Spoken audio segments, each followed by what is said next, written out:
Ce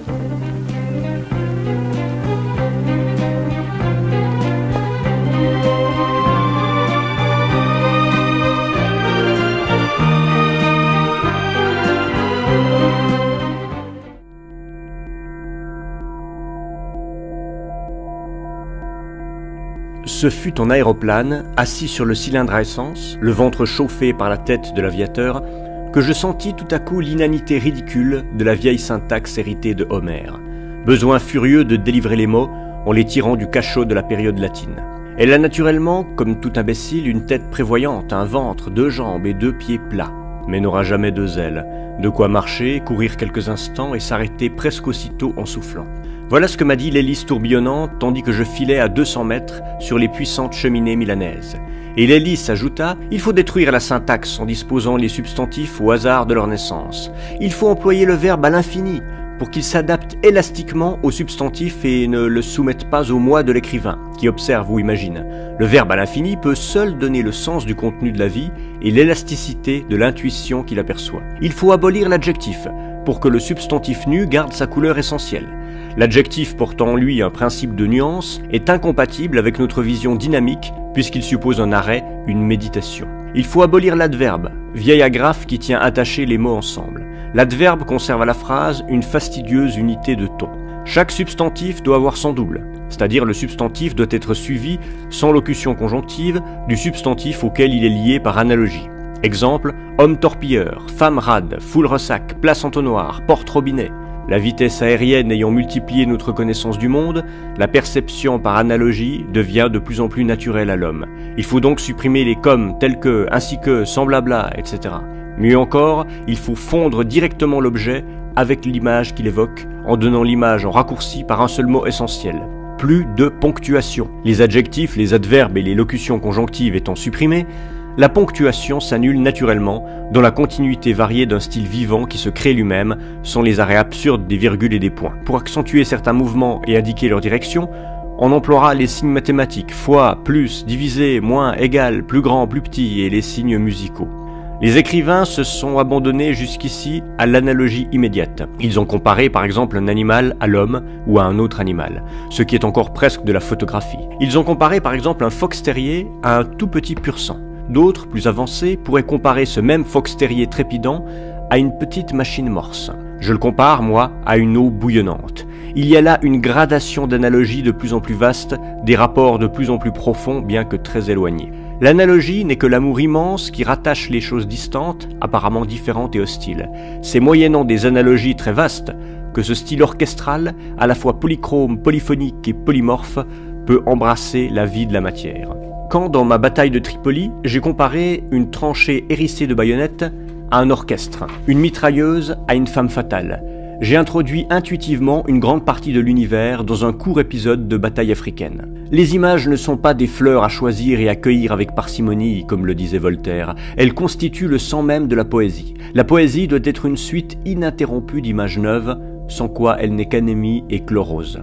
Plus les images contiennent de rapports vastes, plus elles gardent longtemps leur force ahurissante.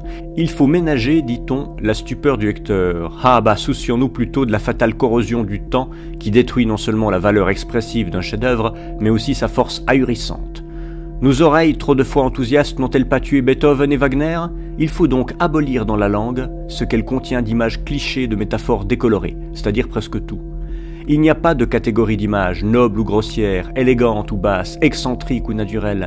L'intuition qui les perçoit n'a pas de préférence ni de parti pris. Le style analogique est donc le maître absolu de toute la matière et de sa vie intense. Pour donner les mouvements successifs d'un objet, il faut donner la chaîne des analogies qu'il évoque, chacune condensée, ramassée en un mot essentiel. Voici un exemple frappant d'une chaîne d'analogies encore masquée et alourdie par la syntaxe traditionnelle. Mais oui, vous êtes, mignonne mitrailleuse, une femme charmante et sinistre et divine, au volant d'une invisible 100 chevaux qui renacle et rugit d'impatience.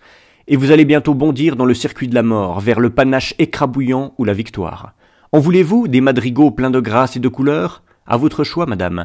Je vous trouve semblable aussi à un tribun gesticulant dont la langue éloquente, infatigable, frappe au cœur le cercle ému des auditeurs. Vous êtes, en ce moment, un trépan tout-puissant qui perce en rond le crâne trop solide de cette nuit obstinée. Vous êtes aussi un laminoir d'acier, un tour électrique, et quoi encore? un grand chalumeau oxydrique qui brûle, cisèle et fait fondre peu à peu les pointes métalliques des dernières étoiles.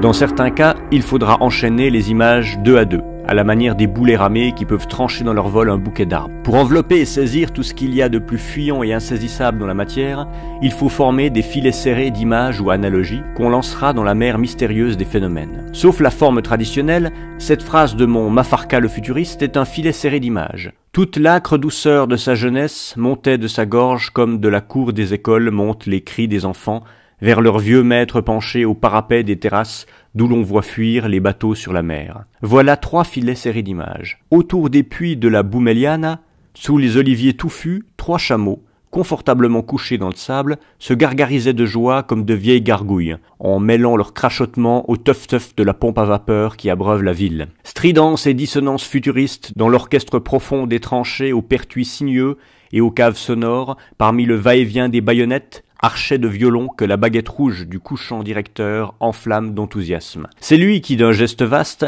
ramasse les flûtes éparses des oiseaux dans les arbres et les harpes plaintives des insectes, le craquement des branches, les crissements des pierres. C'est lui qui arrête net les tympans des gamelles et des fusils entrechoqués pour laisser chanter à pleine voix sur l'orchestre en sourdine toutes les étoiles en habit d'or, les bras ouverts, debout sur la rampe du ciel.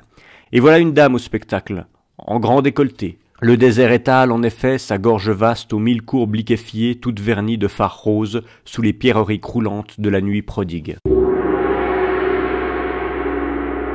Tout ordre étant fatalement un produit de l'intelligence cauteleuse, il faut orchestrer les images en les disposant en suivant un maximum de désordre. Détruire le jeu dans la littérature, c'est-à-dire toute la psychologie. L'homme complètement avarié par la bibliothèque et le musée, soumis à une logique et à une sagesse effroyable, n'a absolument plus d'intérêt. Donc, l'abolir en littérature, le remplacer enfin par la matière, dont il faut atteindre l'essence à coup d'intuition, ce que les physiciens et les chimistes ne pourront jamais faire. Ausculter, à travers les objets en liberté et les moteurs capricieux, la respiration, la sensibilité et les instincts des métaux, des pierres et du bois. Remplacer la psychologie de l'homme, désormais épuisée, par l'obsession lyrique de la matière. Gardez-vous de prêter des sentiments humains à la matière, mais devinez plutôt ses différentes poussées directives, ses forces de compression, de dilatation, de cohésion et de disgrégation. Ces ruées de molécules en masse ou ces tourbillons d'électrons. Il ne faut pas donner les drames de la matière humanisée. C'est la solidité d'une plaque d'acier qui nous intéresse par elle-même, c'est-à-dire l'alliance incompréhensible et inhumaine de ces molécules et de ces électrons qui s'opposent par exemple à la pénétration d'un obus. La chaleur d'un morceau de fer ou de bois est désormais plus passionnante pour nous que le sourire ou les larmes d'une femme. Nous voulons donner en littérature la vie du moteur, cette nouvelle bête instinctive dont nous connaîtrons l'instinct général quand nous aurons connu les instincts des différentes forces qui le composent. Rien de plus intéressant, pour le poète futuriste, que l'agitation d'un clavier dans un piano mécanique. Le cinématographe nous offre la danse d'un objet qui se divise et se recompose sans intervention humaine. Il nous offre l'élan à rebours d'un plongeur dont les pieds sortent de la mer et rebondissent violemment sur le tremplin. Il nous offre la course d'un homme à 200 km à l'heure. Autant de mouvements de la matière hors des lois de l'intelligence et partant d'une essence plus significative. Il faut en outre donner la pesanteur, faculté de vol, et l'odeur, faculté d'éparpillement des objets, ce que l'on a négligé de faire jusqu'ici en littérature. S'efforcer de rendre, par exemple, le paysage d'odeur que perçoit un chien. Écouter les moteurs et reproduire leur discours. La matière a été toujours contemplée par un moi distant, froid, trop préoccupé de lui-même, plein de préjugés, de sagesse et d'obsession humaine. L'homme tend à salir de sa joie jeune ou de sa douleur vieillissante la matière qui n'est ni jeune ni vieille, mais qui possède une admirable continuité d'élan vers plus d'ardeur, de mouvement et d'éparpillement. La matière n'est ni triste ni joyeuse. Elle a pour essence le courage, la volonté et la force absolue. Elle appartient tout entière au poète divinateur qui saura se délivrer de la syntaxe traditionnelle, lourde, étroite, attachée au sol, sans bras et sans ailes parce qu'elle est seulement intelligente. Seul le poète asyntaxique et homo délié pourra pénétrer l'essence de la matière et détruire la sourde hostilité qui la sépare de nous. La période latine qui nous a servi jusqu'ici était un geste prétentieux, par lequel l'intelligence outrecuidante et myope s'efforçait de dompter la vie multiforme et mystérieuse de la matière. La période latine était donc morte-née. Les intuitions profondes de la vie juxtaposée mot à mot, suivant leur naissance illogique, nous donneront les lignes générales d'une physicologie intuitive de la matière. Elle s'est révélée à mon esprit du haut d'un aéroplane. En regardant les objets d'un nouveau point de vue, non plus de face ou de dos, mais à pic, c'est-à-dire en raccourci, j'ai pu rompre les vieilles entraves logiques et les fils à plomb de l'antique compréhension. Vous tous qui m'avez aimé et suivi jusqu'ici, poètes futuristes, vous fûtes comme moi de frénétiques constructeurs d'images et de courageux explorateurs d'analogies. Mais vos filets serrés de métaphores sont malheureusement trop alourdis de plomb logique. Je vous conseille de les alléger pour que votre geste immensifié puisse les lancer au loin, déployés sur un plus vaste océan. Nous inventerons ensemble ce que j'appelle l'imagination sans fil.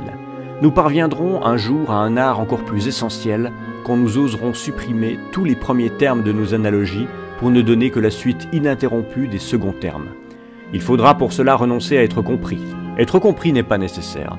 Nous nous en sommes d'ailleurs bien passés quand nous exprimions des fragments de la sensibilité futuriste au moyen de la syntaxe traditionnelle et intellective. La syntaxe était une sorte de chiffre abstrait qui a servi aux poètes pour renseigner les foules sur l'état coloré, musical, plastique et architectural de l'univers. La syntaxe était une sorte d'interprète et de cicérone monotone. Il faut supprimer cet intermédiaire pour que la littérature entre directement dans l'univers et fasse corps avec lui. Il est indiscutable que mon œuvre se distingue nettement de toutes les autres par son effrayante puissance d'analogie. Son étonnante richesse d'images égale presque son désordre de ponctuation logique. Elle aboutit au premier manifeste futuriste, synthèse d'une 100 chevaux lancée aux plus folles vitesses terrestres.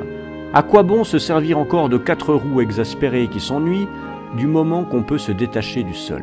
Délivrance des mots, aile planante de l'imagination, synthèse analogique de la terre embrassée d'un seul regard, ramassée tout entière en des mots essentiels. On nous crie « Ce ne sera pas beau !»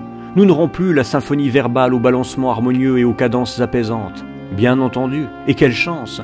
Nous utilisons au contraire tous les sons brutaux, tous les cris expressifs de la vie violente qui nous entoure. Faisons crânement du lait en littérature et tuons partout la solennité. Et ne prenez donc pas ces airs de grands prêtres en m'écoutant. Il faut cracher chaque jour sur l'autel de l'art. Nous entrons dans les domaines illimités de la libre intuition. Après le vers libre, voici enfin les mots en liberté. Il n'y a rien d'absolu, ni de systématique. Le génie a des rafales impétueuses et des torrents boueux. Il impose parfois des lenteurs analytiques et explicatives. On ne peut guère rénover sa sensibilité d'un seul coup. Les cellules mortes sont mêlées aux vivantes. L'art est un besoin de se détruire et de s'éparpiller, grand arrosoir d'héroïsme inondons le monde. Les microbes, ne l'oubliez pas, sont nécessaires au sang, aussi bien qu'à l'art, ce prolongement de la forêt de nos veines qui se déploie hors du corps, dans l'infini de l'espace et du temps. Poète futuriste, je vous ai enseigné à haïr les bibliothèques et les musées. C'était pour vous préparer à haïr l'intelligence, en éveillant en vous la divine intuition, don caractéristique des races latines. Par l'intuition, nous romprons l'hostilité apparemment irréductible qui sépare notre chair humaine du métal des moteurs. Après le règne animal, voici le règne mécanique qui commence. Par la connaissance et l'amitié de la matière, dont les savants ne peuvent connaître que les réactions physico-chimiques, nous préparons la création de l'homme mécanique aux parties remplaçables. Nous le délivrerons de l'idée de la mort, et partant de la mort elle-même, cette suprême définition de l'intelligence logique.